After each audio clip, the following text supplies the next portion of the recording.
Buenas tardes. Bienvenidos a todos los que estáis hoy en la presentación de nuestro nuevo número de Telos, el Telos 121, en el que hablamos del futuro del trabajo, que es algo que nos atañe a todos. Y muchísimas gracias a los que vais a participar hoy en el coloquio posterior, que será seguro súper interesante. Quería destacar cómo hay un rasgo que define Telos desde que nació, que está siempre vigilante de los efectos de la tecnología en la sociedad, ¿no? Y desde 2017, cuando transformamos la revista y todo el ecosistema Telos en algo novedoso, esta atención además se abrió a nuevos públicos, a nuevas temáticas y asumió un compromiso novedoso que era la anticipación, cosa que cada vez es más difícil en un mundo cambiante. El rigor analítico que siempre ha distinguido a Telos se sumó al deseo de anticipar el futuro, de anticipar el rumbo de las transformaciones que estamos viviendo y el efecto que tienen sobre nuestra sociedad. Y en esta cuestión es fundamental el trabajo.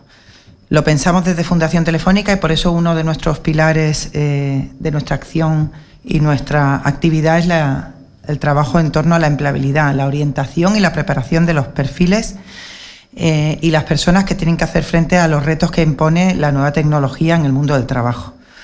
Un reto que no supone una novedad en la historia de la revolución. En la revolución industrial ya hubo un cambio relevante en el mundo del trabajo, pero que viene de forma diferente, porque la innovación tecnológica ha tenido un cambio profundo y además muy rápido.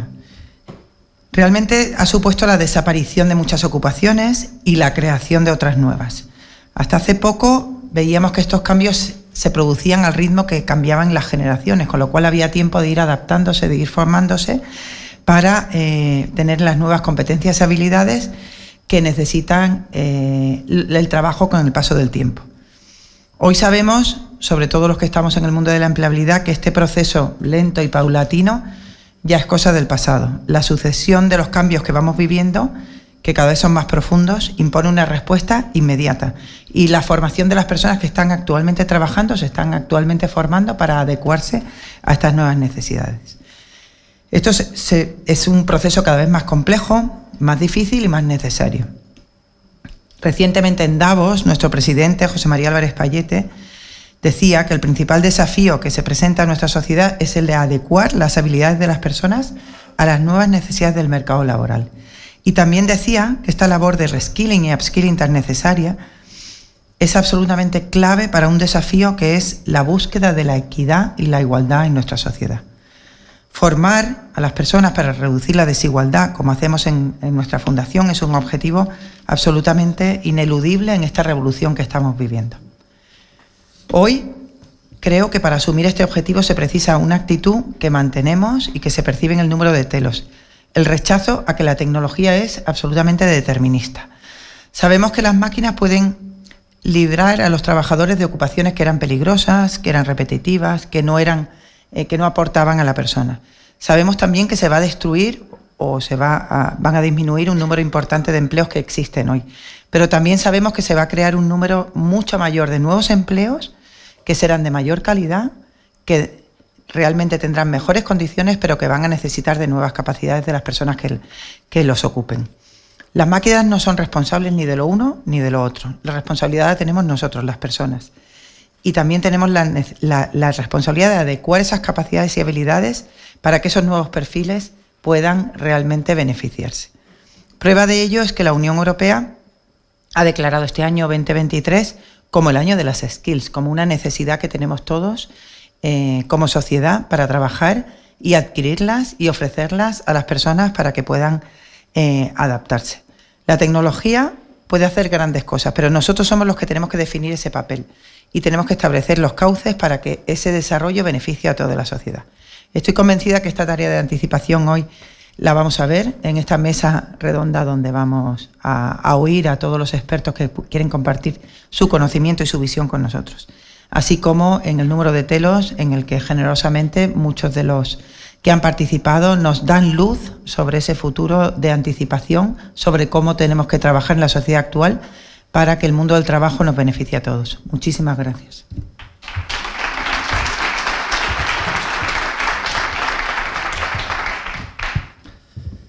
Bueno, muchas gracias, Carmen. Bienvenidos todos. Yo soy Pablo Gonzalo, responsable del área de conocimiento de la Fundación. Quería daros unas breves notas sobre el número que presentamos hoy, antes de dar paso a la mesa redonda. Y bueno, lo primero que os quería comentar es que yo creo que, como muchos sabéis, y como también yo creo que Carmen ha comentado, Telos no es solo una revista, ¿no? Yo creo que lleva mucho tiempo convertida en más bien un ecosistema de conocimiento en el que o del que nos servimos en Fundación Telefónica realmente para anticipar o para intentar anticipar estas transformaciones y desde luego para intentar debatir y reflexionar sobre ellas, ¿no? Yo creo que esta idea de no aceptar simplemente de forma pasiva los cambios, sino que nosotros como sociedad y como personas influyamos sobre ellos, guía mucho la actividad de Fundación Telefónica en general y de Telos en particular. No es solo una revista, porque el conocimiento de Telos se despliega en los 3 números en papel que tenemos a lo largo del año, pero también en la web, con artículos todas las semanas y en todos los encuentros que como este o como los foros Telos que tenemos cada año se despliegan en el espacio aquí en Madrid y en otras ciudades de España y en Latinoamérica. Quiero dar las gracias a todo el equipo que lo hace posible, que hace posible todo esto, al equipo de Fundación Telefónica, Andrés, Elena, pues Pablo, Eva, Silvia, todos los que lo hacen posible, Rafa, todo el equipo de comunicación. Desde luego también a Juan Zafra, el director de la revista, el director de Telos, a Javier Moya y todo el equipo de TapGam, que hace posible esta producción tan exquisita y estas maravillosas infografías y gráficas que podéis disfrutar tanto en el papel como en digital. Y también quería dar las gracias muy especialmente a todos los colaboradores, autores y autoras que hacen de Telos lo que es este ecosistema de generar debate, de compartir conocimiento. Aquí tenéis a las 20 personas que colaboran en este número sobre el futuro del trabajo. Imposible hablar de todos ellos ahora, pero sí que quería pues hacerles visibles, mencionarles y agradecerles, no solo a ellos, sino por supuesto a todos los que nos han venido acompañando a lo largo de toda la historia de Telos. Como decía Carmen, en este número vais a encontrar reflexiones desde un sentido amplio sobre el futuro del trabajo. Vamos a hablar, o se habla, de empleo. Yo creo que todos somos muy conscientes ya de que los empleos del futuro no van a tener nada que ver con los que tenemos ahora. Somos conscientes de que para adaptarnos a esa transición hacen falta cambios en la educación. Como decía Carmen, no solo en la educación de los que van a trabajar, sino en la educación de los que ya estamos trabajando, porque los cambios son tan rápidos que nos afectan ya a todos. Pero se habla, como veis también, y como podréis ver en el número, del trabajo como algo mucho más amplio, como ese elemento que configura de muchas maneras nuestra vida, ¿no? Y nuestras relaciones. Ahí tenéis algunas ideas. Se habla de cómo está reconfigurando las ciudades, de la vinculación entre los cambios en el trabajo y la transición ecológica, de temas relacionados con el propósito y la identidad, y se habla, por ejemplo, de la gran renuncia, ¿no? O de la gran dimisión, este efecto que se está generando en algunos países de gente que ya no se siente identificada con lo que hace, ¿no? Se habla de todos estos temas, se habla de regulación, por supuesto, se habla, y podéis leer artículos, yo creo, excepcionales, de cómo vamos a tener que acostumbrarnos a colaborar con las máquinas y a colaborar con otras inteligencias que no son las nuestras, con las inteligencias artificiales para repartirnos las tareas. Es decir, yo creo que es una mirada muy poliédrica y que da una visión, desde luego no anticipa el futuro, pero da una visión de los retos a los que nos enfrentamos, ¿no? En el futuro. Sí que quería destacar, obviamente no todo, pero sí los artículos de las personas y de los autores que nos van a acompañar en la mesa redonda que posteriormente va a moderar Juan Zafra. Contamos, como sabéis, con Joaquín Nieto, que yo creo que es, es una de las voces más autorizadas en cuanto al análisis de los efectos de la transición digital sobre el empleo. Nos escribe un artículo, yo creo, con una mirada bastante optimista, que luego nos detallará en algunos aspectos, pero también alerta sobre, yo creo, elementos muy relevantes, como por ejemplo, lo comentábamos antes de entrar, el hecho de que ya hoy día la mitad de los trabajadores en todo el mundo, por ejemplo, no disponen de ningún tipo de protección social. Y esto es un punto de partida que es independiente de la transición digital a la que nos enfrentamos, ¿no? Y yo creo que Joaquín habla muy bien en su artículo de cómo tenemos que manejar esa transición digital, pero tenemos que manejar también los derechos y la inclusión, ¿no?, de todos. Contamos también con Anabel Suso, que ha escrito un artículo sobre el teletrabajo, que es muy interesante porque no solo habla de las implicaciones o de los cambios que supone en cuanto a las condiciones materiales, sino que habla también de lo que supone en cuanto a nuestra identidad como trabajadores, ¿no? Porque el teletrabajo no solo afecta a dónde trabajamos, sino a nuestras relaciones sociales, a con quién nos vemos todos los días, etcétera, etcétera, etcétera, ¿no? Y da un dato, uno de los datos que da, que me ha llamado muchísima atención, como por ejemplo el hecho de que una cuarta parte de todo el consumo de petróleo en la Unión Europea, que consumen los coches en la Unión Europea, está asociada a los trayectos de ida y vuelta del trabajo, ¿no? Una cuarta parte de todo el petróleo que consumen los coches en la Unión Europea, ¿no? Otro dato que vincula mucho estas dos transiciones, ¿no?, la transición digital y la transición ecológica.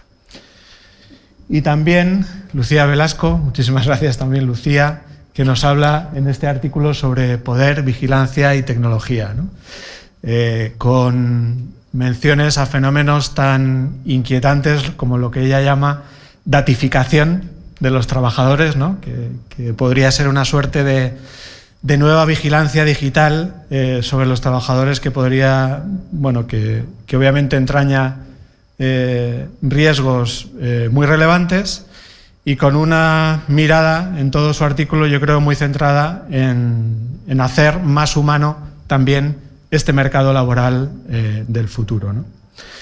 A estos tres autores se une también nuestro compañero Luis Miguel Olivas, que es director del área de empleabilidad e innovación educativa de Fundación Telefónica, que ha colaborado también en Telos, aunque no en este número, pero no sé si en el anterior o en el otro, que es una persona con muchísima experiencia también en todos los temas relacionados con la empleabilidad, y que yo creo que va a complementar muy bien una mesa en la que, como veis, tenemos muchas miradas, no solo desde el mundo del empleo, de las competencias, de cómo anticipar esa transición, sino sobre todos estos temas. Yo no os entretengo más. Animaros solo a que disfrutéis de la mesa que va a moderar con estos cuatro ponentes Juan Zafra. Agradecer nuevamente a todos e invitaros no solo a disfrutar de la mesa, sino a seguir leyendo después Telos. Muchísimas gracias.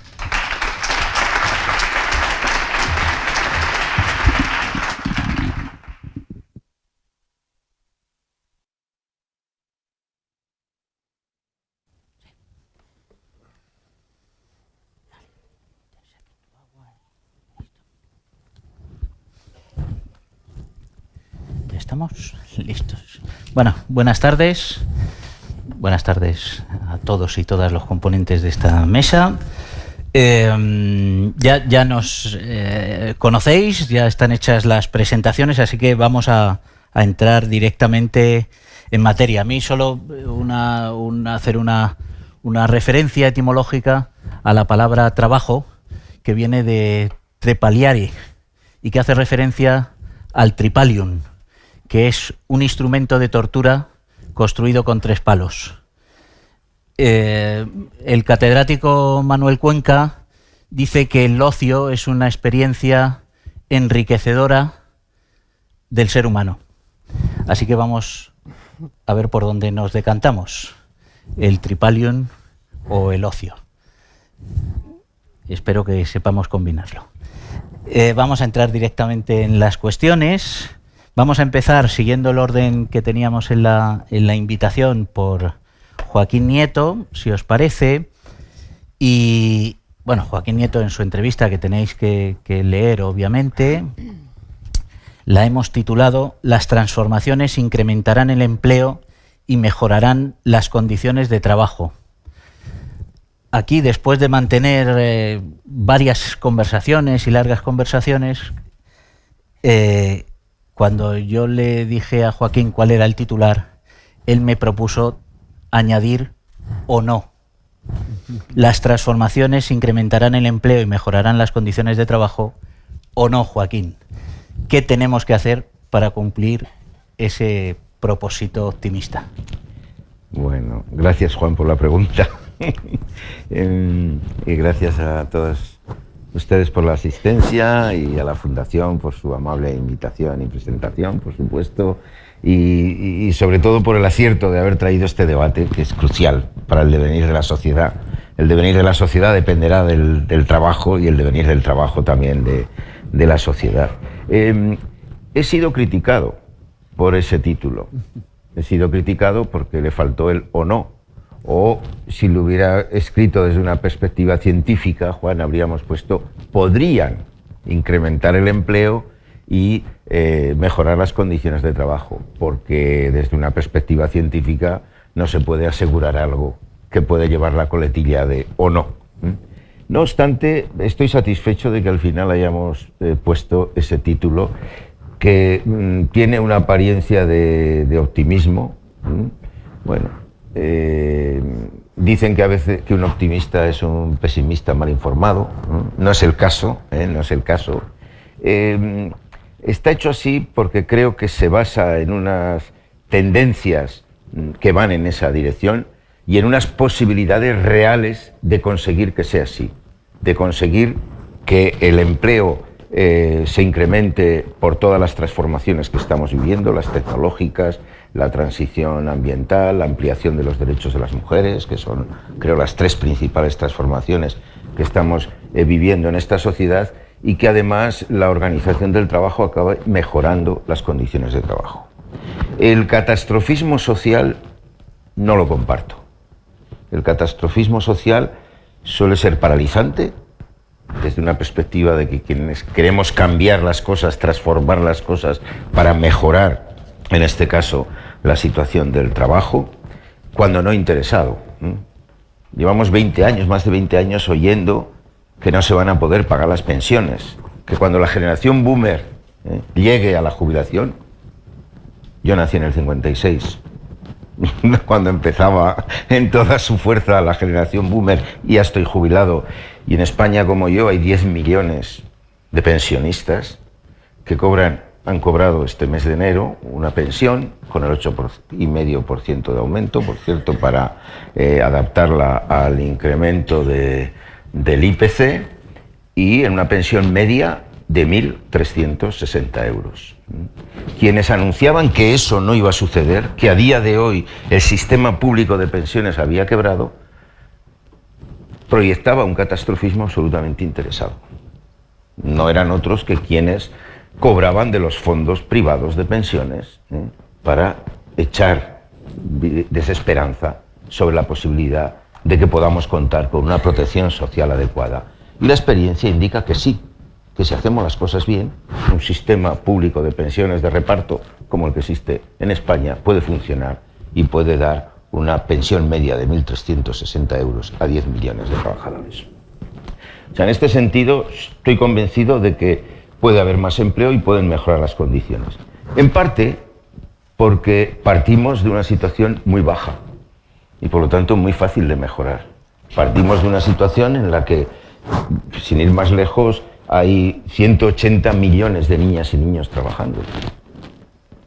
50 millones de personas en situación de trabajo forzoso o de esclavitud moderna. 2 millones de trabajadores que mueren al año a causa de las malas condiciones de trabajo. 2 millones. Recordarlo, lo que nos asustaban las muertes de la pandemia, pues una pandemia anual generan las malas condiciones de trabajo. Porque el 55% de las trabajadoras y trabajadores y sus familias no cuentan con el más mínimo de protección social. Y la protección social es básica para un contrato social en la sociedad. La gente se gana la vida trabajando y deja ahí pues su tiempo, su esfuerzo, sus conocimientos a cambio de un salario. y de un reconocimiento social, porque el trabajo es algo más que una remuneración y un salario, o no, depende de las condiciones. Pero la parte del contrato social es qué pasa cuando esas personas no pueden trabajar, porque son pequeñas y no deben trabajar, porque son mayores y tienen derecho a una jubilación, porque tienen una enfermedad, sea laboral o no, o porque buscan un empleo y no lo encuentran. En esas condiciones la sociedad tiene que proveer, tiene que haber una protección social. Bueno, pues el 55% de la humanidad, de esos 8.000 millones de personas que conformamos la humanidad, pues estamos hablando de más de 4.000 millones, no cuentan con el más mínimo de protección social. Y las mujeres, a pesar de todos los avances que hemos conocido en las últimas décadas y en los últimos años, que son muy importantes, creo que son los avances más importantes que ha logrado la sociedad en los últimos tiempos, pues sufren una situación de discriminación absolutamente intolerable. A la hora de entrar al trabajo, cuando están en el trabajo, en el tipo de responsabilidades, la brecha salarial que sufren y también el reparto de otros trabajos, porque además de los trabajos asalariados, existen los trabajos no asalariados, no remunerados, los trabajos de cuidados, que recaen sobre todo muy mayoritariamente en las mujeres.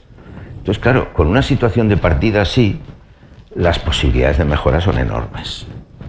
Y muy mal haríamos las cosas si no consiguiéramos mejorarlas. Desde el punto de vista del número de empleados, la experiencia ha sido, lo recordaba Morenés antes, la experiencia ha sido que cada transformación desde la revolución industrial, cada revolución industrial que ha habido, ha generado más empleos que los empleos que ha destruido. Y es obvio que se han destruido empleos, es obvio que las máquinas han sustituido empleos. Y normalmente han sustituido empleos mecánicos, o sea, las máquinas con su trabajo mecánico han sustituido empleos que tenían que utilizar la fuerza. Hoy en día la transformación digital que estamos viviendo es ya de otra naturaleza. No sustituirán solo empleos mecánicos, con la robótica u otros, sino que con la inteligencia artificial se sustituirán, no, se están sustituyendo ya, miremos qué sucede en el sector financiero, muchísimos empleos, porque la gestión la hacen algoritmos, porque no tardaremos mucho, ya lo estamos viviendo, que la música, las novelas, las series que veamos, los guiones los hagan algoritmos y sean los de más éxito, porque sabrán reunir y captar mejor esa atención del espectador y de la espectadora para lograr el éxito. ¿Me permites que dejemos casi ahí tu primera intervención? No. Venga. No, porque voy a poner... Pero te queda un minuto. De acuerdo con lo en un pactado. minuto voy a poner Venga. una contrapartida. Venga. He dicho que el catastrofismo social suele ser paralizante. Sin embargo, soy mucho más indulgente con el catastrofismo medioambiental, o diría de otra manera, con la alarma medioambiental. Porque cuando la ciencia dice y nos interpela, y dice que si los países hacen lo que han decidido hacer en su proceso de descarbonización, las temperaturas del planeta subirán 3,7 grados centígrados, estamos hablando de un cambio climático catastrófico. En este sentido, la alerta, la alarma, el catastrofismo, dicen algunos, pero esa alerta, esa alarma que se está planteando sobre la posibilidad de un colapso socioambiental, no lo considero paralizante, sino que lo considero estimulante.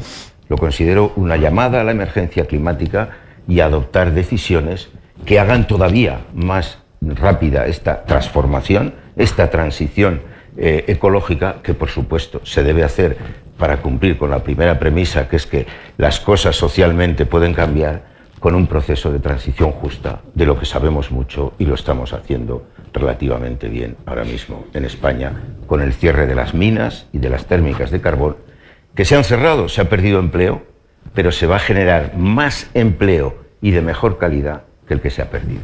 Ahora sí, hemos terminado. Pero si siempre me pasa lo mismo. Cuando hablamos me ocurre lo mismo, que acabo pensando, menos mal que no le interrumpí. Entonces, un gusto. Lo que ocurre es que me obliga a hablar en hipervínculos. Y mi hipervínculo es porque la siguiente intervención le corresponde a Lucía. A Lucía le podíamos haber preguntado justamente por el título de su libro.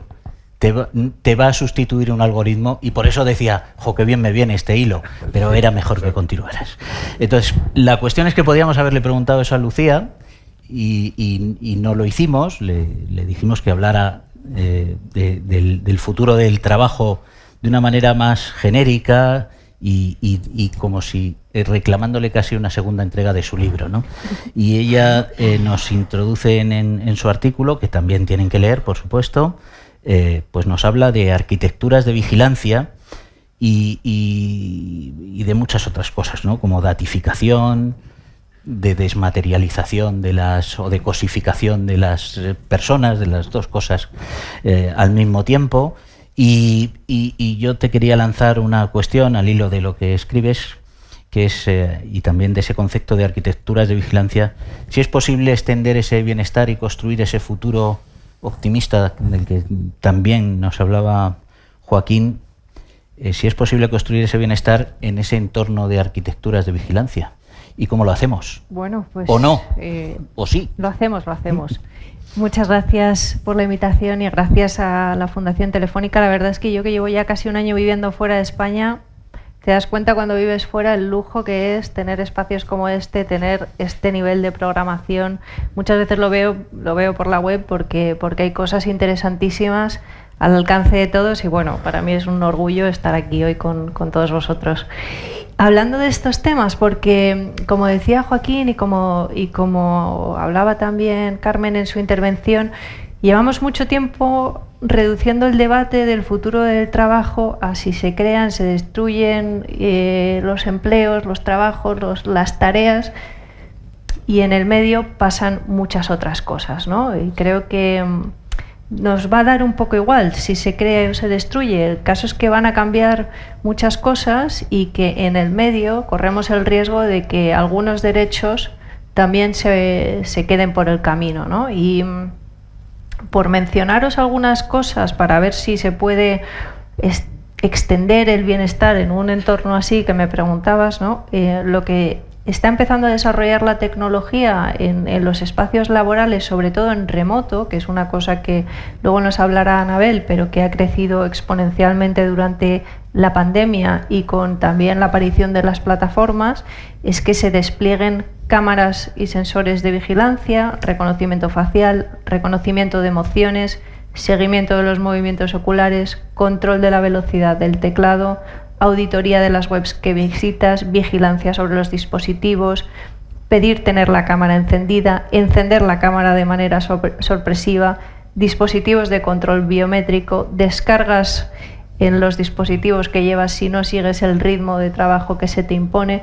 Quiero decir, es una sensación opresiva solamente enumerar todas estas tecnologías que se están desplegando en muchos entornos laborales, en gran parte de las ocasiones sin el conocimiento de los directivos que tienen la responsabilidad de gestionar también estos trabajadores y que producen una sensación en las personas que los padecen de desafección, de desconfianza y de rechazo tecnológico.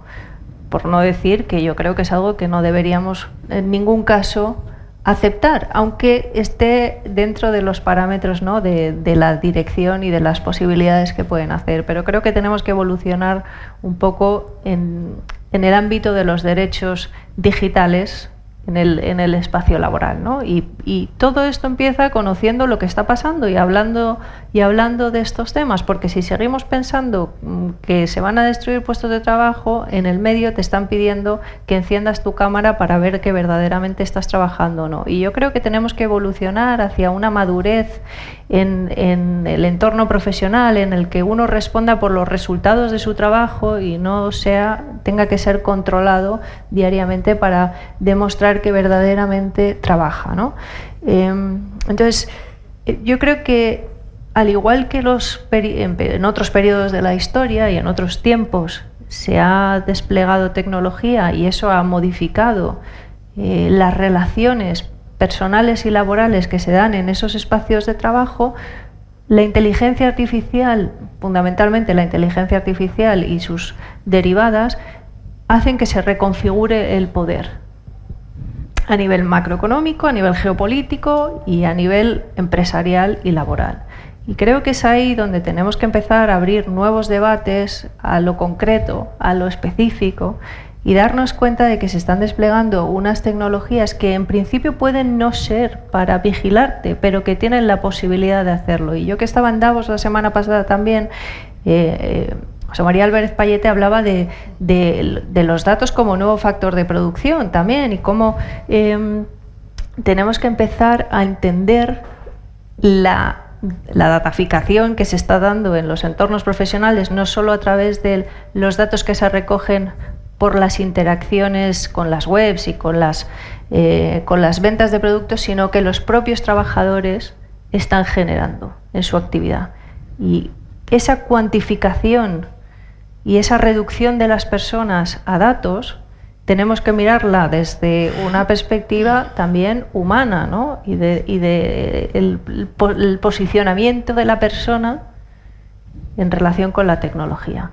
Entonces, por responderte, creo que no se puede expandir el bienestar en estos entornos, que son solo de describirlos ya resultan opresivos. Creo que tenemos que dar un paso atrás, hablar de cómo desplegamos la tecnología en los entornos donde están las personas e involucrar tanto a las personas trabajadoras como a las personas directivas. Esto no es una decisión del Departamento de Informática, esto es una conversación sobre los derechos laborales y las relaciones entre personas para estar mejor. Pues dejamos ahí, si te parece, tu primera intervención. Ya hay elementos comunes para esa conversación posterior. Anabel, casi vamos a ver cómo a partir de las dos intervenciones anteriores yo te planteaba, lo ha mencionado Lucía, que nos contaras qué cambios principales nos trajo la pandemia. Se dice que la pandemia aceleró la digitalización hasta 5 años, eso con ventajas e inconvenientes. Tú en tu artículo nos hablas de algunas de esas ventajas que pueden todavía introducir o que introducen pues cuestiones como el teletrabajo, trabajo distribuido, y solucionar problemas como el cambio climático que mencionábamos, o la España vaciada, o la desertización de algunas regiones desde un punto de vista humano, y también problemas medioambientales.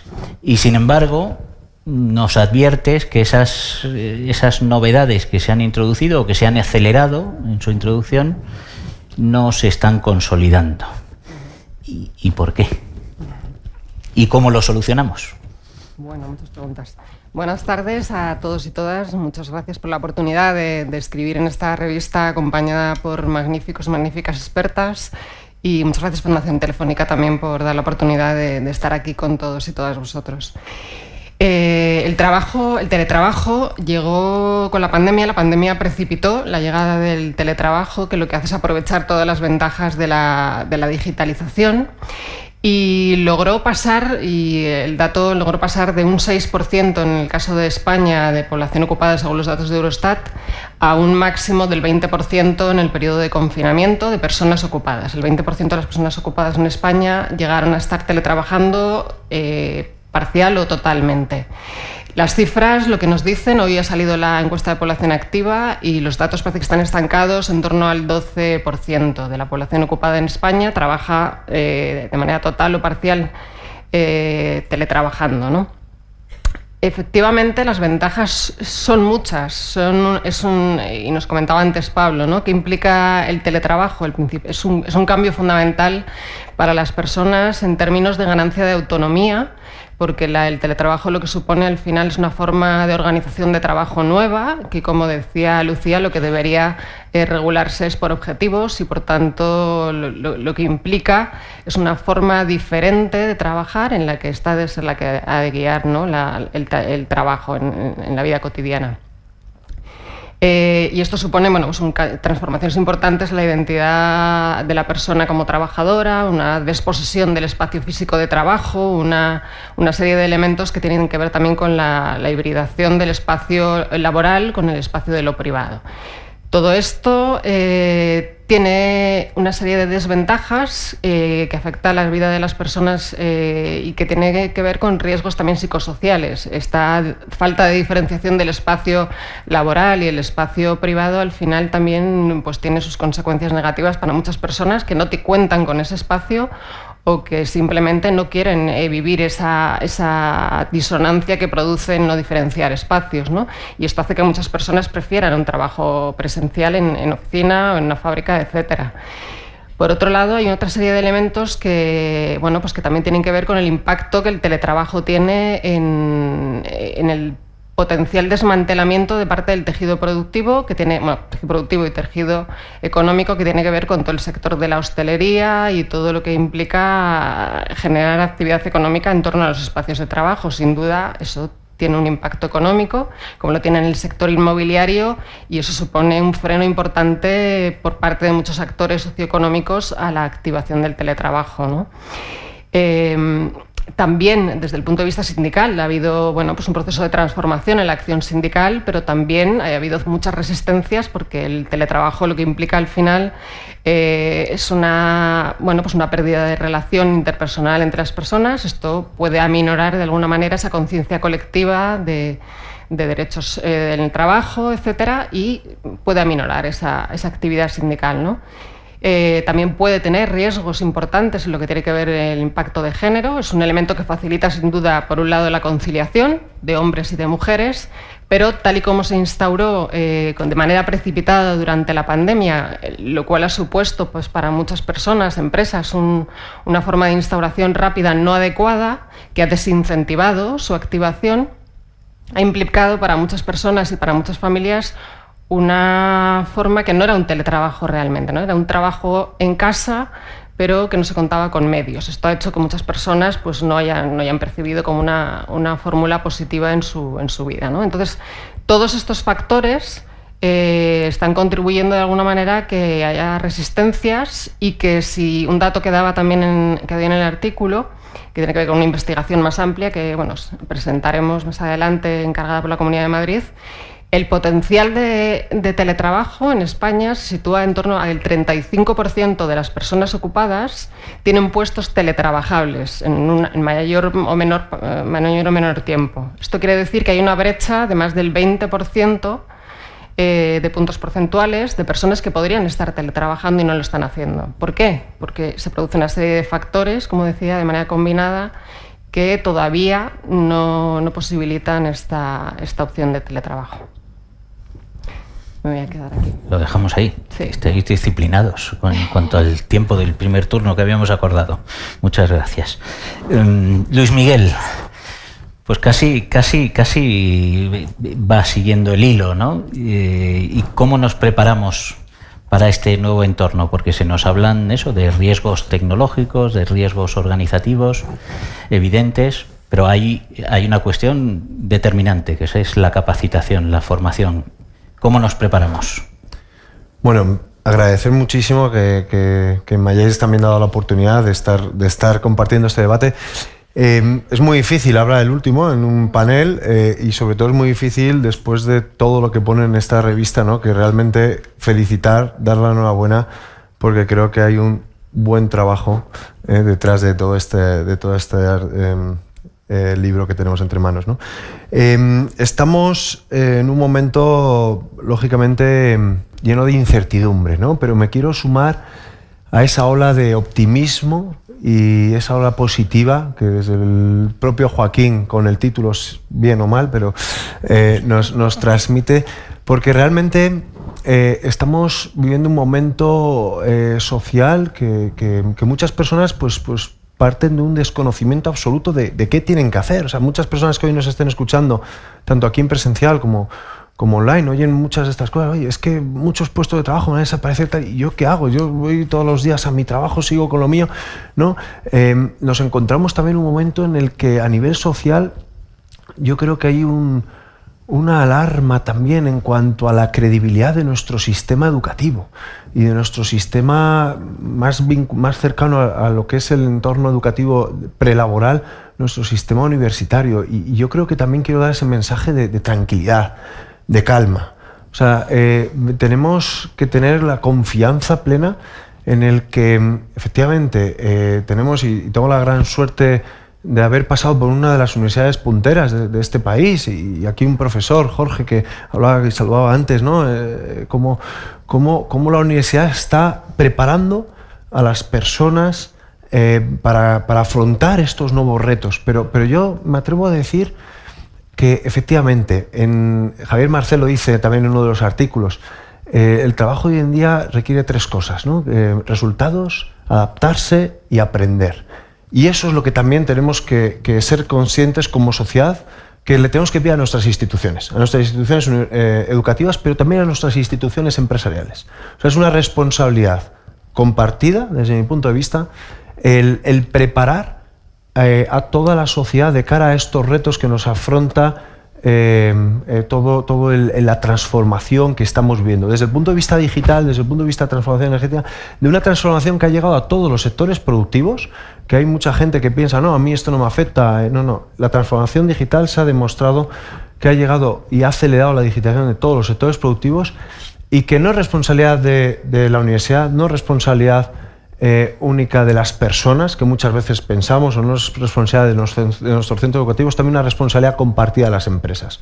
Tenemos, y lo decía también, hacía ilusión antes a nuestro presidente en Davos, tenemos como empresa que velar porque nuestros trabajadores sigan generando o sigan incrementando la competitividad de nuestras empresas. El cambio está ahí, o sea, la transformación ha llegado. Tenemos que adaptar toda esa masa laboral que no se van a quedar sin trabajo, que no podemos sacarles de nuestras empresas. Tenemos que acompañarles y buscar las necesidades, personalizar esas necesidades que tienen cada uno de ellos, para prepararles para que sigan manteniendo esos puestos de trabajo, para que sigan siendo competitivos y nuestras empresas, por tanto, sigan generando ese nivel de producción que buscamos, ¿no? Aquí hay un programa, hay un reto que tenemos como empresas de lo que llamamos el famoso reskilling, ¿no? O sea, el cómo acompañar a nuestra propia masa de trabajadores. Por supuesto, también me encanta, perdón que se me ha bajado, me encanta también lanzar retos y acompañar a todo el cambio educativo que se tiene que producir. Por supuesto, soy un fan de que tiene que evolucionar, tenemos que evolucionar, que se están haciendo ya muchas cosas, que no es fácil, que hay que confiar en nuestra, como digo, pensar en la credibilidad que damos a nuestras instituciones educativas, pero hay que acompañar también en ese cambio, hay que ser valientes en ese cambio, ¿no? Estamos viviendo un momento en el que por supuesto, las empresas necesitamos... ahora mucho mejor.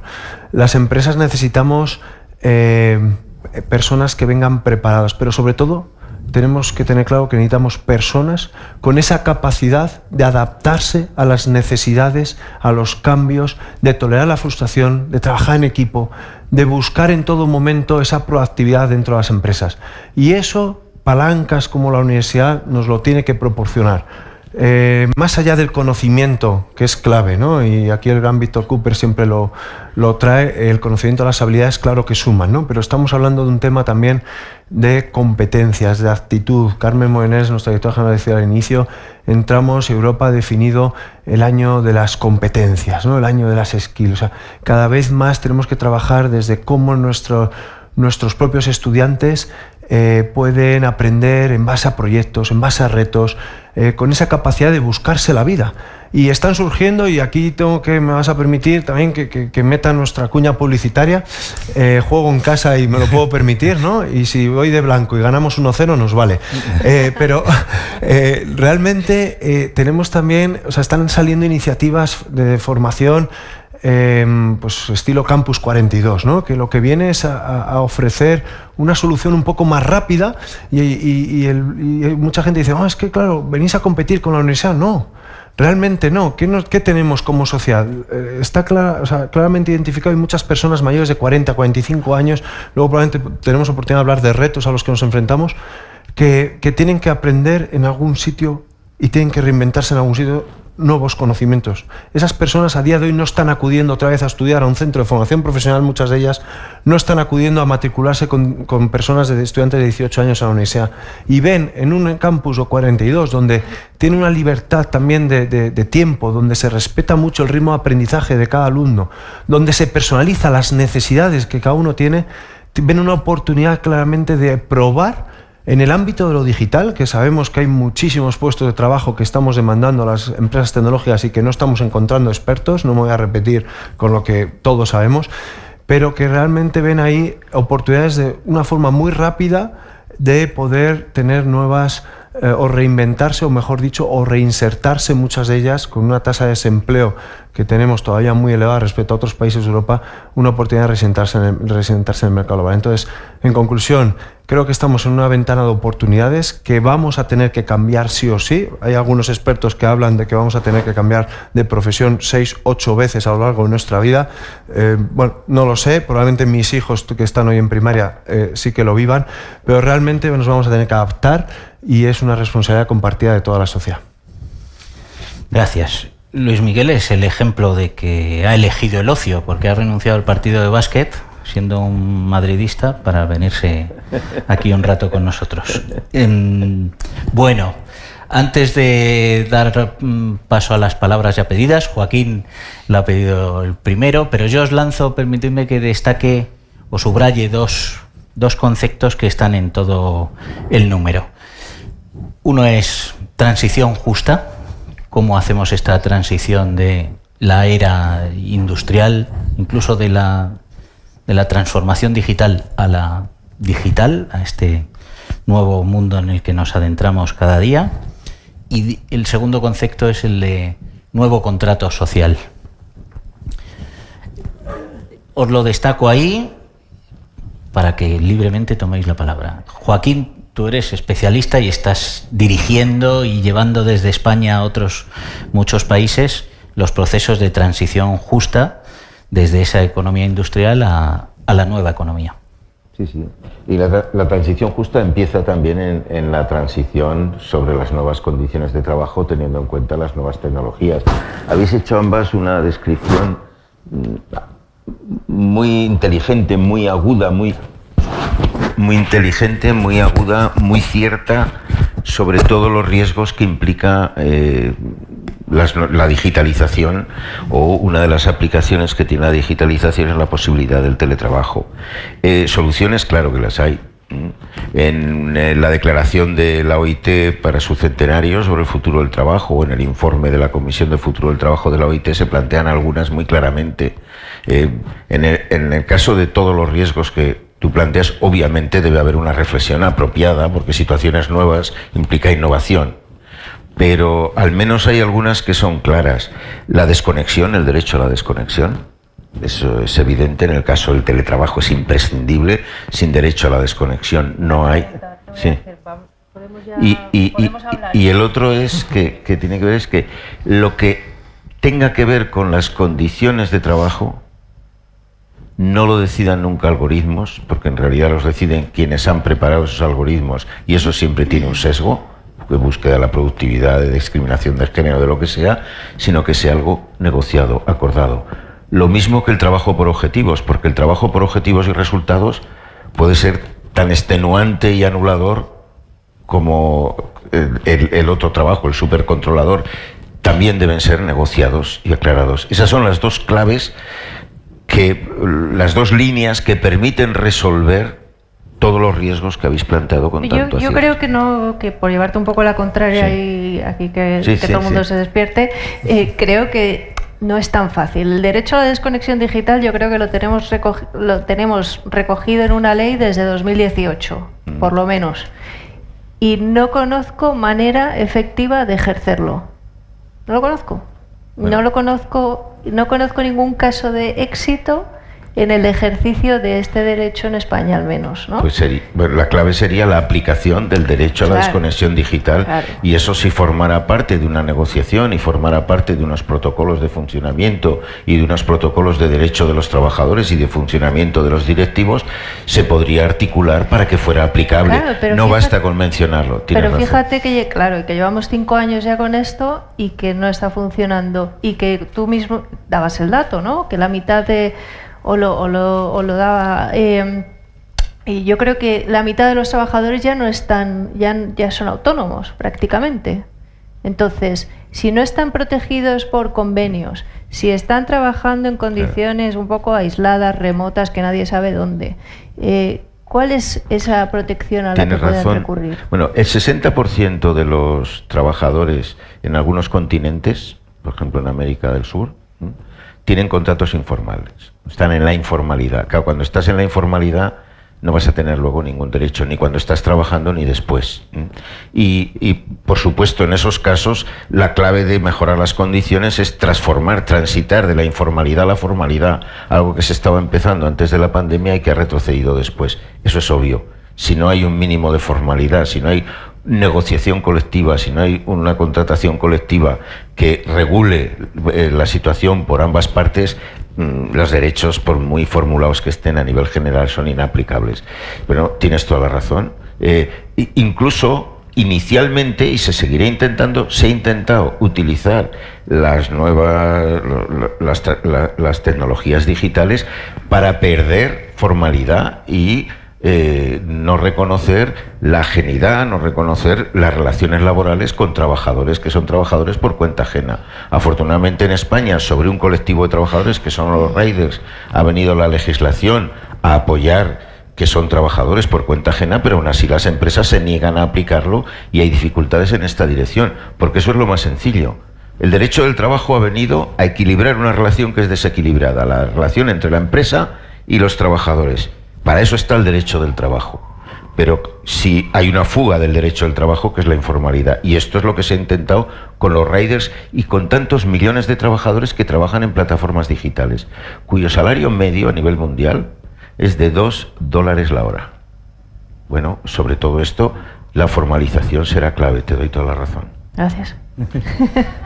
Voy a aquella parte de la mesa virtual, porque hay una cuestión importante en esto, que es también el conocimiento que se tiene de hasta dónde se puede llegar para implementar ese nuevo contrato social, tanto desde el punto de vista del regulador, del que hace las leyes, como desde el punto de vista de la persona que se forma y conoce hasta qué punto le pueden estar monitorizando o haciendo un seguimiento. Pero también los reguladores tienen que conocer hacia dónde estamos yendo y qué capacidades tiene la tecnología. Es para cualquiera de vosotros dos. Anabel. Bueno, en el ámbito concreto del teletrabajo, habría que hablar un poco del impacto que ha tenido la regulación, la ley del trabajo a distancia reciente en España, que en este caso es una ley para muchos y muchas que ha sido insuficiente o que ha quedado coja en algunos casos, que ha tenido un impacto quizá reducido en términos para algunos casos, sobre todo en pequeñas empresas, por aquello que ha considerado como teletrabajo cuando el 30% del tiempo se está teletrabajando, lo cual deja fuera otras fórmulas, y esto ha implicado una serie de derechos de las trabajadoras y trabajadores de compensación económica, etcétera, que puede haber desincentivado, de hecho parece que lo ha hecho en algunos casos, en las empresas a activar esta fórmula de teletrabajo, ¿no? Ahí queda un margen para la negociación colectiva todavía para regular todo este espacio, y es ahí donde también las empresas están activando diferentes fórmulas, ¿no?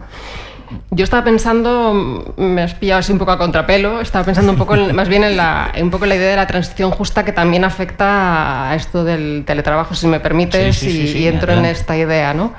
El teletrabajo, en definitiva, lo que ha demostrado es que es una fórmula que aumenta la calidad de vida de las personas. Lo que sí que hemos visto, y parto un poco también de esta investigación, y de lo que los diferentes agentes cómo se posicionan es que lo ideal, por decirlo de alguna manera, para mitigar los riesgos que tiene el teletrabajo son fórmulas híbridas que permitan compaginar el espacio físico de trabajo por generar espacios de encuentro entre las personas, que fomenta la creatividad y que también hace que no se pierda esa relación interpersonal y atenúe esos elementos de aislamiento que no son positivos para las personas.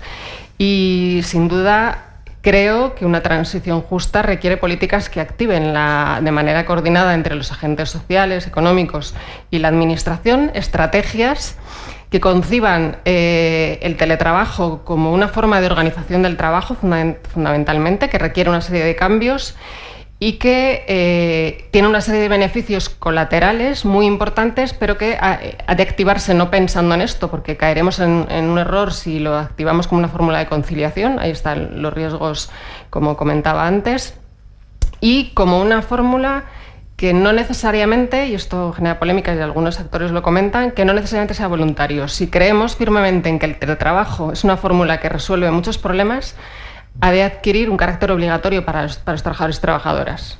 Igual que en otras estrategias, si consideramos que esto tiene un efecto positivo, es decir, estrategias consensuadas y que activen y que nos permita con ello, bueno, pues solventar muchos de estos problemas que tienen que ver pues también con el ámbito de lo rural, como comentábamos antes, y esto pues permite también activar económicamente zonas que están envejeciendo, que están despoblándose y por tanto estamos fomentando la posibilidad de una reactivación económica de un tejido que está en decadencia, ¿no? Esto forma parte también de esa transición justa. El del trabajo también permite además la oportunidad a muchos colectivos que de otra manera no tendrían oportunidades de trabajar en otros espacios, como pueden ser personas con discapacidad u otras personas, podríamos hablar de víctimas de violencia de género, etcétera, tener espacios seguros de trabajo en su hogar, y esto también es un elemento positivo a poner sobre la mesa en este proceso de transición del teletrabajo, ¿no? Si me permite... Perdona.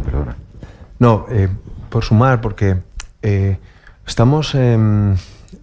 claro, somos afortunados, y vamos a decirlo. O sea, estamos en un entorno y esto es algo que también se ha puesto mucho de manifiesto cuando ha llegado una pandemia como el COVID. Estamos en un país en el que hemos tenido la gran suerte, y lo dice mucho nuestro presidente, que tecnológicamente hablando, a nivel de infraestructura de telecomunicaciones, nos ha pillado preparados y hemos podido pasar de ese porcentaje de teletrabajo del 6 al 20% en COVID sin ningún problema. Pero hay muchísimos países que realmente ni siquiera han estado los centros educativos cerrados y no han podido ni seguir dando clases más de un año y medio, ¿no? O sea, en fin, no estaban preparados. Aquí, es decir, la tecnología que nos está permitiendo todo esto, nuestro presidente dice que España tenemos más fibra óptica que Alemania, Reino Unido, Italia y Francia juntos, ¿no? O sea, nos ha pillado en una buena posición. Pero realmente uno de los retos que tenemos en este ámbito que hablabais de regulación y demás, y de transición justa, realmente la tecnología tiene que ser justa e inclusiva, y se están generando brechas educativas. Hay familias que en esa época del COVID, como digo, también en España, pero no han podido dar continuidad a la educación de sus hijos, los centros educativos no estaban preparados, no tenían dispositivos en casa, por recursos económicos, no tenían probablemente el conocimiento, muchos de esos docentes, de poder continuar con ese aprendizaje online, ¿no? Hay brechas educativas, hay brechas también desde el punto de vista del teletrabajo. Efectivamente nos está dando la oportunidad, y yo, que encima soy de un pueblo pequeñito de Cuenca, me gusta decirlo, cuando hablamos de cómo reactivar las zonas rurales, que parto de la base que es hiper complicado, porque no es lo mismo una zona rural de Cuenca que un pueblecito en una aldea en Galicia. O sea, es muy complicado. Pronto vamos a tener el 100% de los pueblos de España conectados, probablemente en 2 años con fibra óptica, pero realmente estamos afrontando un reto tecnológico muy, muy relevante en el que no podemos dejar que nadie se quede atrás. Y ahí, desde el punto de vista que decías de la regularización y desde el punto de vista del esfuerzo que tenemos que hacer como sociedad, o sea, lo decía también Karina Gilbert en su artículo, claro que vamos a perder trabajos, y lo comentaba, pero no nos vamos a quedar sin trabajar. Y tenemos que velar porque ese pacto social y velar porque la tecnología realmente es una oportunidad que nos va a brindar para mejorar la productividad, para cambiar nuestros negocios y para abrir nuevas formas de entender nuestras empresas que antes desconocíamos, tenemos que trabajar en ello y tenemos que generar que efectivamente que la tecnología, como digo, sea justa, inclusiva, que no haya, hablamos siempre de lo malo de la tecnología, claro, el 30 al 40% de los algoritmos que circulan en la nube son malignos, son malos. Eso hay que velarlo, no porque la tecnología sea mala, porque el que lo programa tiene que haber un código ético, que tenga una constitución digital, un pacto digital, que nuestro presidente tanto aboga por ello a nivel mundial, en el que podamos estar tranquilos, tengamos unas reglas de juego y que podamos estar tranquilos de que no es maligno, sino todo lo contrario, ¿no? Ese punto más positivo de la tecnología. Sí. Habéis pedido intervenir Joaquín y Lucía. Las 3+1 claves de la transición justa son protección social, por eso hablé antes de la protección social. O sea, si la gente va a perder unos ingresos, aunque sea temporalmente, necesita tener garantías de que no se va a quedar sin ingresos. Y eso se lo garantiza la protección social. Por eso la transición justa es fácil hacerla, relativamente fácil, en los países donde existen sistemas de protección social, y es muy complicado hacerla donde no existe. Incluido hacer la reconversión minera en Estados Unidos es muy difícil, porque tal como funciona la protección social americana, no se garantiza, como se ha garantizado aquí, no solo las pensiones, sino un plus a los mineros que han perdido el empleo. O sea, protección social es clave. La segunda es la educación, el reskilling, si no va a haber trabajo, porque si cierran las minas ya no va a haber trabajo en minas, tendré que dar formación para que puedas emplearte en otra actividad, o para que ese entorno que aspiraba a trabajar en las minas se pueda formar en otra actividad. Y eso es un cambio muy grande. No solo porque las empresas se deben incorporar a ese cambio, sino porque es el conjunto del sistema educativo el que tiene que cambiar. Porque se trata, no sé si lo digo en el artículo, de cambiar de una educación que va de los 3 a los 16 y de los 16 a los 26, ahora ya más, a los 30, por una que vaya de 0 a 3, de 3 a 16, de 16 a 26 y de 26 a 76. De forma que es el conjunto de la población los que es el ámbito en el que se tiene que preparar el sistema educativo, que por cierto será una fuente de empleo impresionante. Y eso significa que hay que cambiar los currículos, las formas, la empresa tiene que jugar un papel muy importante, ahí está. Entonces, la tercera es que hay que crear empleo, y hay que crear nuevos empleos. Y por eso los convenios de transición justa que se han hecho en España son una muy buena opción, porque se hacen de forma que el empleo que se cree va a ser más diversificado, más feminizado, porque las zonas donde se ha cerrado el empleo era muy masculinizado y más seguro, más saludable. Y la cuarta, la +1, es la negociación. Todo eso hay que hacerlo negociado, hay que hacerlo con participación. La negociación colectiva ocupa un papel esencial. No se puede organizar bien el teletrabajo sin una negociación colectiva que dé, pues lo que hablábamos, el lugar de trabajo no es un lugar ergonómico porque es el domicilio. Y habrá que hacer el lugar ergonómico conveniente, y eso es un desafío no solo para las personas, también para la empresa. Pero además habrá que dar comunidad laboral, porque si no, el aislamiento... Entonces, una de las claves, por eso comunidad laboral, es entender bien la salud y seguridad en el trabajo, entender la salud mental como parte de la salud en el trabajo. Si de verdad hubiera integrada la salud mental en los procesos de evaluación de riesgos, alguna parte, no toda, pero alguna parte de las cuestiones que analizabas como riesgos podrían solucionarse. Y la prevención de riesgos laborales, como todo lo demás, solo se puede hacer con negociación. Y por lo tanto, incluso la educación, los ciclos formativos, todo. Entonces, contar con una sociedad civil bien organizada, con sindicatos potentes, muy representativos, con participación masiva, como sucede cada 4 años los trabajadores eligiendo a sus representantes, es parte del éxito. Las sociedades que tengan eso tendrán más posibilidades de éxito que las que persigan a los sindicatos, no permitan la organización y sean sociedades desarticuladas. Y estos son los elementos que pueden hacerte ser optimista. Claro, sin esos elementos yo sería muy pesimista. Lucía, querías comentar algo. Lo del pesimismo y el optimismo, yo creo que cualquier persona que se preocupa por la transformación digital y que ésta esté centrada en las personas es por naturaleza optimista, porque cree que la tecnología viene a mejorar nuestras vidas, pero quiere que lo haga. No quiere solo creerlo, sino quiere que pase. Entonces, para que pase hay que hablar también de los riesgos y de todo eso que no es las maravillas, ¿no? Pero por conectarlo un poco con la transición justa y lo que estabais diciendo, lo que está diciendo Joaquín, yo creo que tenemos que aprender de dos procesos fundamentalmente. Uno es de la reconversión industrial y la desindustrialización que ha sufrido este país y todo lo mal que se hizo y todo el sufrimiento que trajo y dónde estamos en este momento, ¿no? Y dónde está nuestro valor añadido en términos económicos por esas decisiones. Por favor, no volvamos a cometerlas.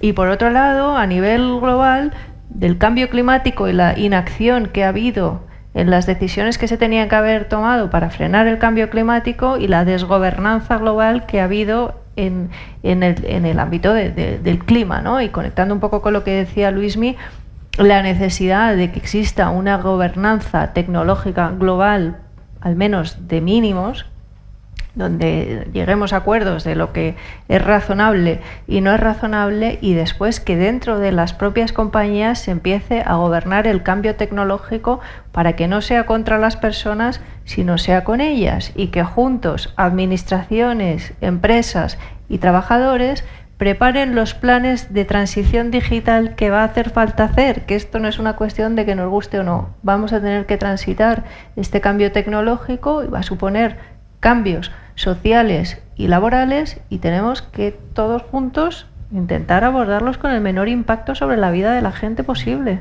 Y si me permite, solo por sumar, y todo esto tenemos un gran reto como sociedad, y es la velocidad de todo esto. O sea, realmente, y en todos los ámbitos, y lo vemos en el ámbito educativo, o sea, tenemos una sociedad que está creada bajo unos cimientos que cualquier cambio, ha dicho Joaquín, adaptación de currículums o cualquier cosa que estaba comentando también Lucía, son unos procesos que tardan tiempo en adaptar esos currículums cuando la velocidad de la tecnología va muchísimo más rápido. Y a mí me gusta siempre poner un ejemplo muy claro que hemos vivido casi todos en este país. Nosotros hemos pasado del teléfono de par de cobre de toda la vida a fibra óptica, casi todos los que estamos aquí por lo menos. Nos encontramos con que no había especialistas de instaladores de fibra óptica en España. Y las grandes empresas de telecomunicaciones de este país, todas ellas, o sea, Vodafone, Orange y Telefónica, nos salíamos y dijimos, tenemos que formar a los perfiles que ahora necesitamos. En la educación les estábamos dando todavía par de cobre y necesitamos instaladores de fibra óptica. Bueno, juntamos el contenido y fuimos en paralelo al gobierno, al ministerio, y le dijimos, adaptemos los contenidos de la formación profesional para formar en fibra óptica.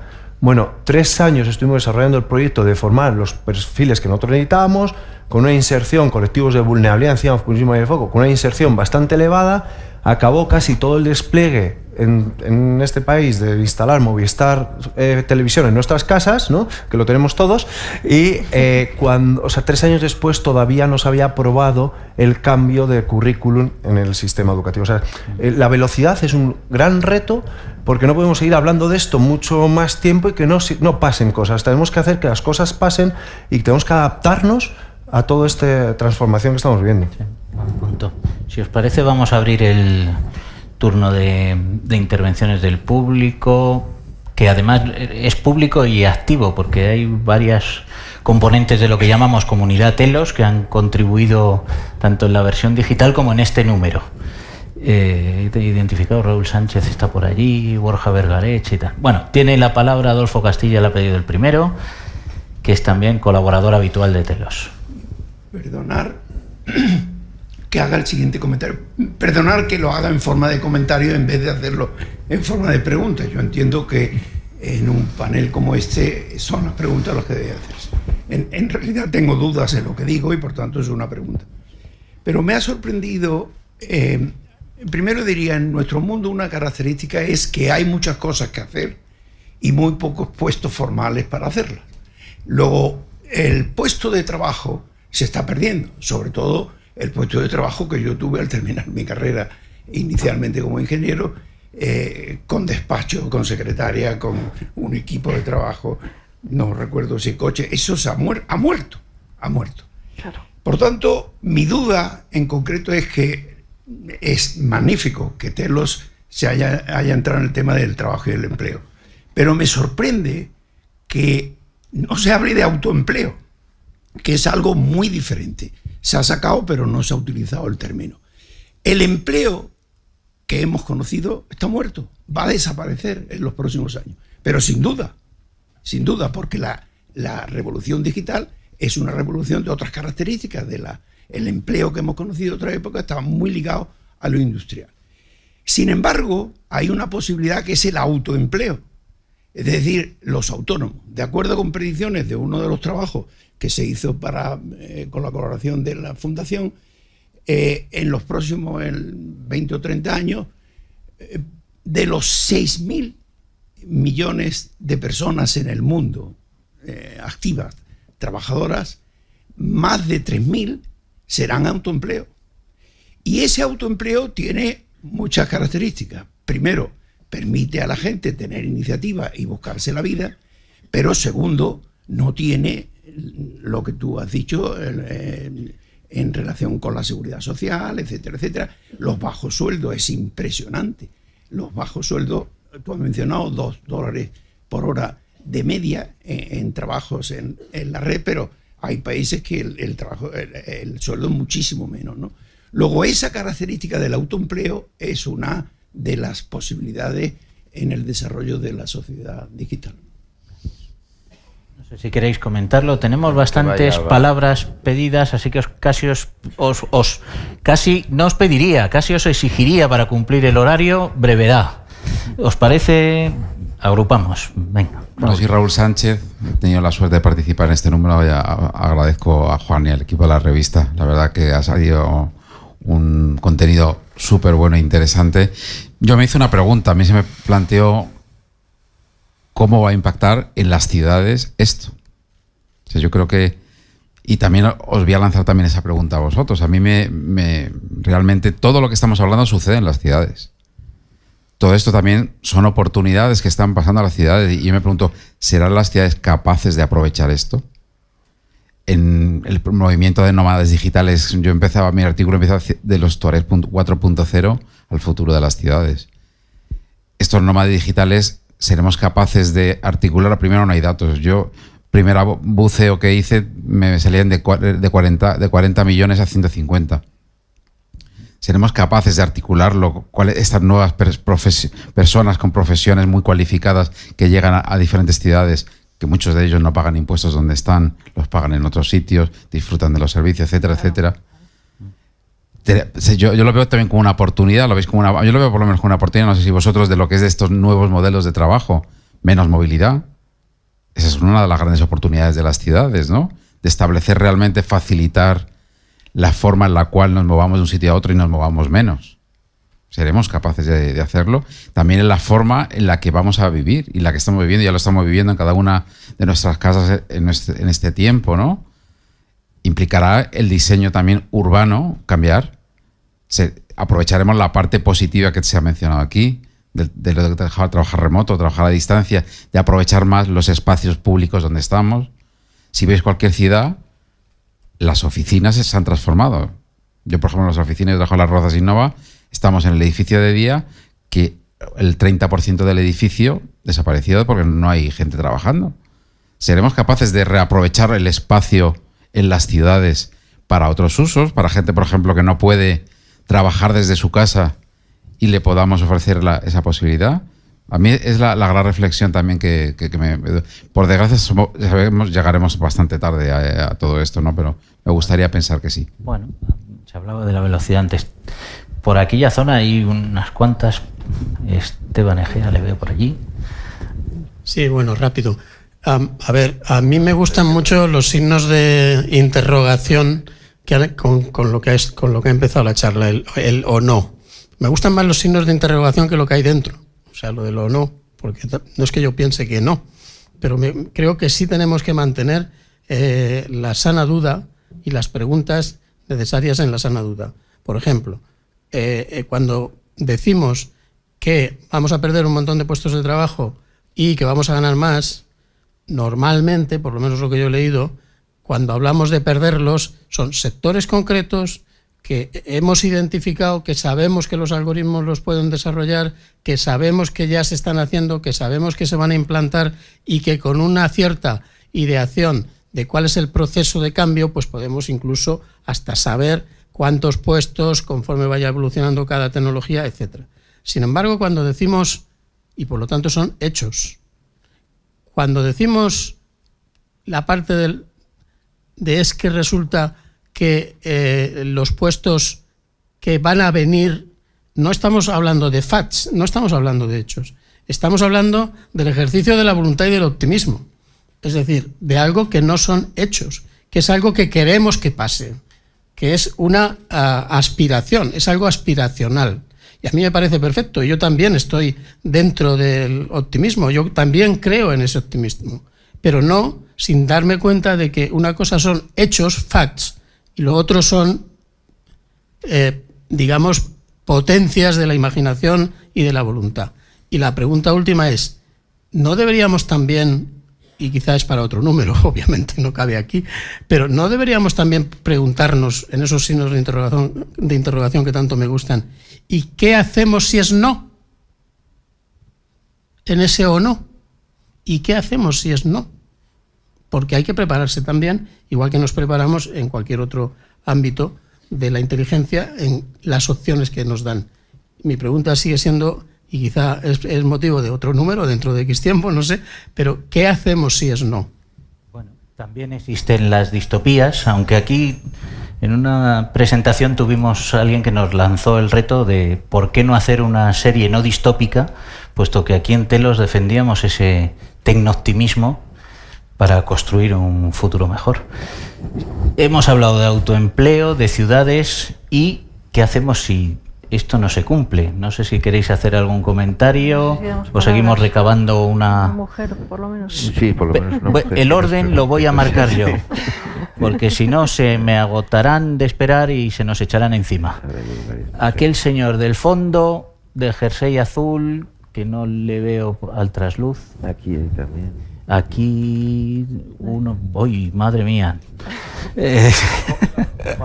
Y este lado. Juan, pocos futboleros hay en la sala, ¿eh? Muchas preguntas.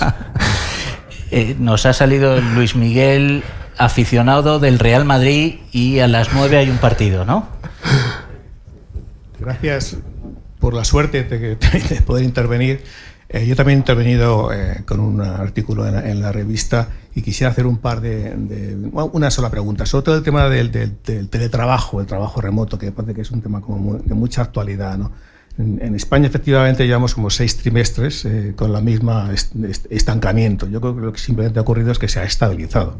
Estamos en un 12% y por ahí nos vamos a quedar.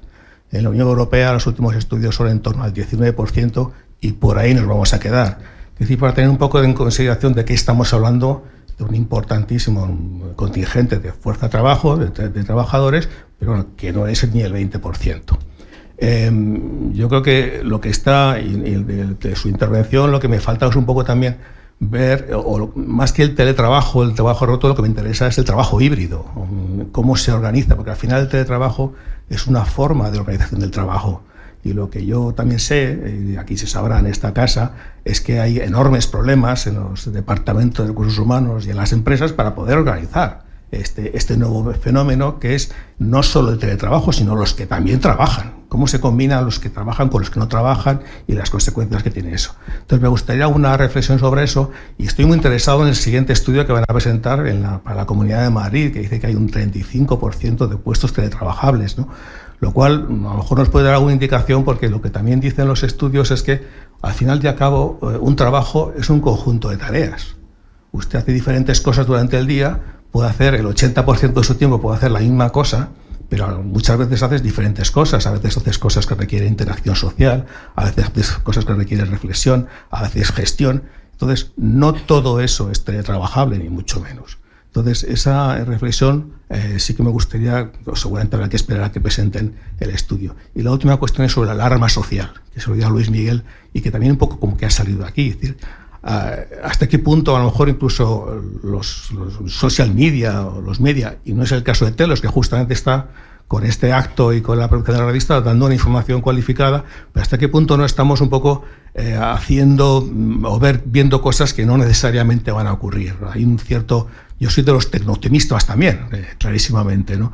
Pero también es verdad que me da la sensación de que a veces la información que llega es demasiado alarmista, no solamente en el número de trabajos que se van a destruir, eso ocurrió al principio hace 10 años, ya no ocurre, ya no se da ese mensaje, ya son otros, y yo creo que también eso va a pasar con otras cosas. Entonces, el alarmismo social ocurre de vez en cuando y también me gustaría saber su reflexión sobre ello. Gracias.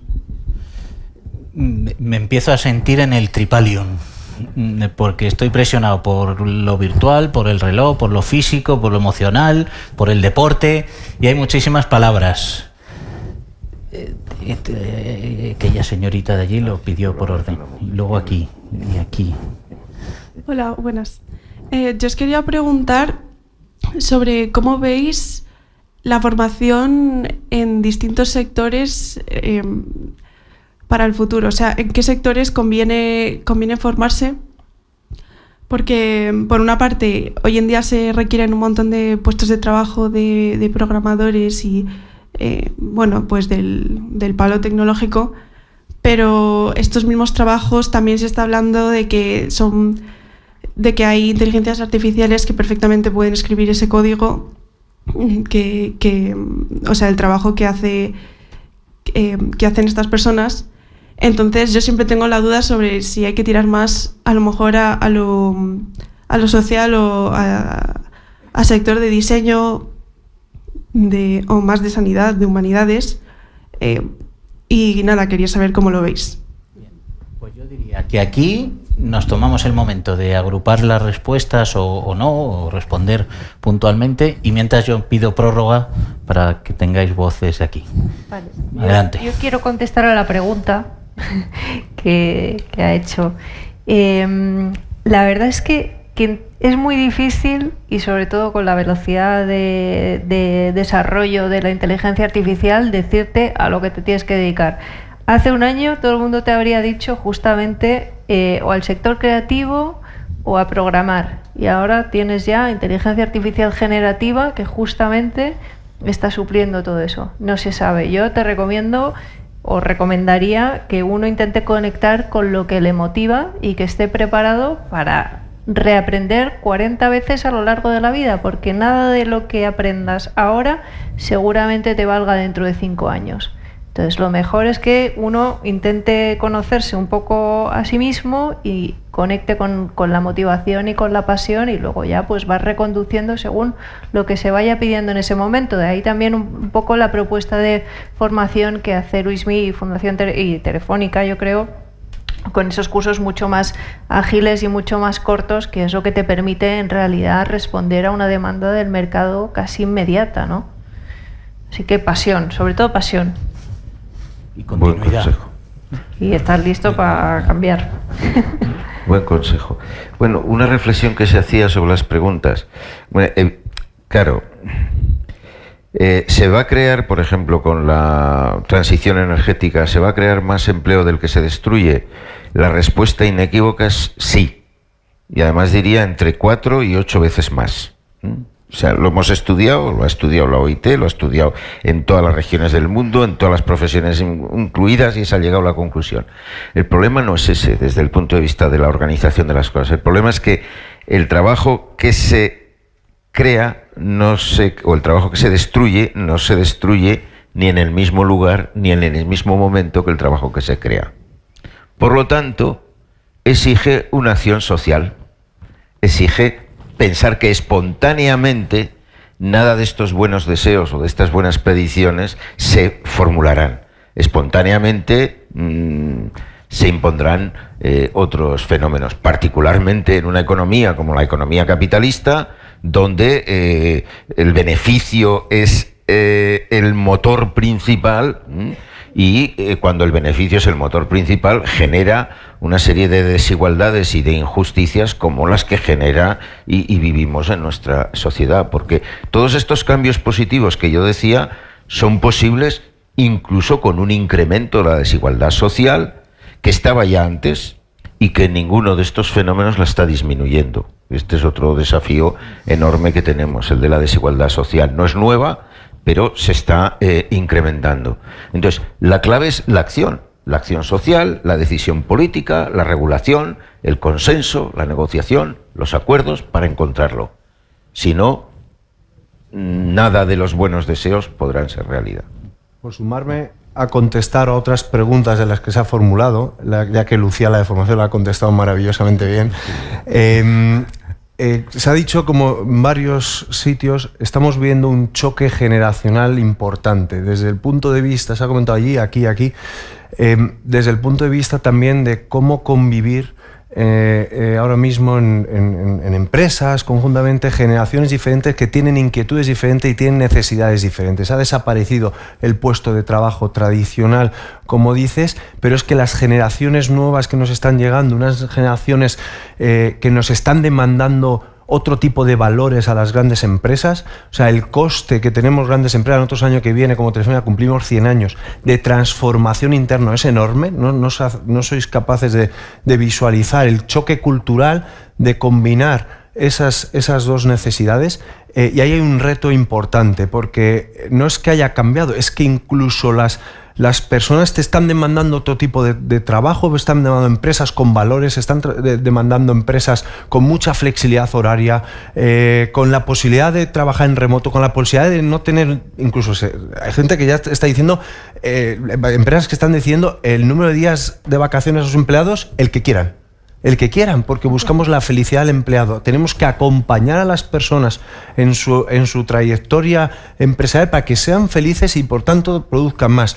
Se comentaba, no tenemos hechos concretos. Soy un fanático de la educación y también del empleo, y solo aquí un ejemplo. Sí que hay casos y hechos y datos concretos de cómo una transformación digital está incrementando puestos de trabajo en las empresas. Yo voy a poner una cosa que está muy en tela de juicio en la sociedad. Una industria cárnica concreta que no voy a decir el nombre. Tenía 2.000 empleados. Digitalizó y robotizó todo su matadero de cerdos, en este caso. Quitó toda la mano de obra que había de los típicos cuchilleros, carniceros, que eran mucho. Les echó.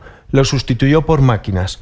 La gente dice, claro, pero a cambio contrató muchos mecánicos. No, muy poquitos mecánicos. ¿Qué pasó a esa empresa? Pasó de 2.000 empleados a 2.780 empleados. Quise hacer un caso de estudio de eso. ¿Por qué?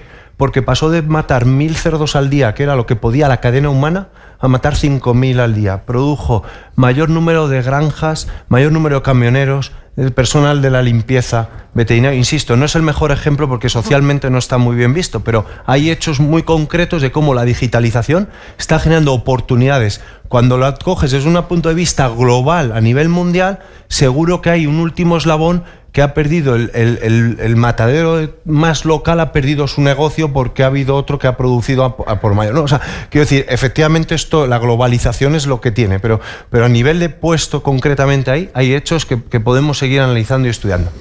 Intenta ser muy rápido, Juan. Sí, porque he conseguido una prórroga, o como dicen en Argentina y en Movistar, en los partidos de fútbol de Movistar, en el alargue. Tenemos 7 minutos de alargue o de prórroga. Contesto muy rápido a dos preguntas. Comentaba Raúl Sánchez, que recomiendo su artículo porque es muy interesante en torno a esta reflexión que planteaba de la transformación de las ciudades. Yo planteaba también en mi artículo, todavía no estamos preparados para esa necesaria transformación, pero el teletrabajo, sin duda, y lo que implica trabajar en el hogar y el cambio de vida que esto implica, yo apostaba directamente por esta transformación de las ciudades. En París se está trabajando en ello, en la ciudad de los 15 minutos, es decir, esos espacios, los usos se mezclan, ya únicamente no hay esa especialización de los espacios, y eso implica un cambio de ciudad, una mejora de la calidad de vida de las personas, etcétera, y eso es un trabajo muy, muy a largo plazo. Sobre el tema del teletrabajo híbrido y el porcentaje de puestos teletrabajables, sin duda, la apuesta de todos los agentes mayoritarios, cuando hablamos de teletrabajo, hablamos no de full remotos, sino de fórmulas intermedias de algunos días, y esos porcentajes están ahí, ¿no? El 20% incluye personas que están un día por semana trabajando. ¿Eso implica problemas en las empresas? Las empresas se están adaptando, creemos que positivamente. Sí que supone un cambio de lo que decíamos antes de la concepción. Desaparece el puesto de trabajo físico, ese vínculo entre la persona trabajadora y su espacio físico, Pero eso es un proceso en el que nos vamos adaptando, se instauran sistemas como lo de las mesas calientes, que es esto de que ya el puesto de trabajo no es fijo, las personas vamos con nuestro ordenador o nuestra herramienta de trabajo y eso es nuestro puesto de trabajo. Es un cambio de concepción en la cultura del trabajo importante, pero que creo que no está suponiendo grandes problemas. Las empresas están adaptando los espacios, los está reduciendo, esto supone una reducción de costes, que también es un elemento positivo. Y sobre el tema del 35%, esta es la media en España. En el caso de la Comunidad de Madrid, alcanza el 46% de las personas ocupadas, todavía superior. Es una metodología contrastada que realiza Eurofound y que contempla, como decía, ese componente de interacción social y diversos elementos de los puestos de trabajo, pero que en este proceso de digitalización y, como estamos diciendo, de transformación del empleo en aquellas sociedades cada vez más avanzadas que incluyen puestos de trabajo con un componente más intelectual, etcétera, nos permiten ese teletrabajo, con lo cual esas cifras parecen perfectamente y que van a estar creciendo, ¿no?, en el futuro. Pues me vais a perdonar los que habéis pedido la palabra, pero dijimos que esto era un rato de ocio, de enriquecimiento de experiencia humana y no puede convertirse en un tripalium. El tema ya éramos conscientes de que es uno de los más importantes que hemos abordado en Telos en esta etapa, porque el trabajo, por lo menos hasta ahora, da sentido a gran parte de nuestras vidas. Y es un tema abierto, estáis todos y todas, por supuesto, invitados a proponer artículos para la edición digital de la revista, donde el tema sigue abierto, y seguir participando en las actividades que Telos presencial y a través del streaming seguirá organizando. Muchas gracias, un gusto, seguiríamos aquí, pero además, Luismi, hay partido. Muchas gracias. Gracias.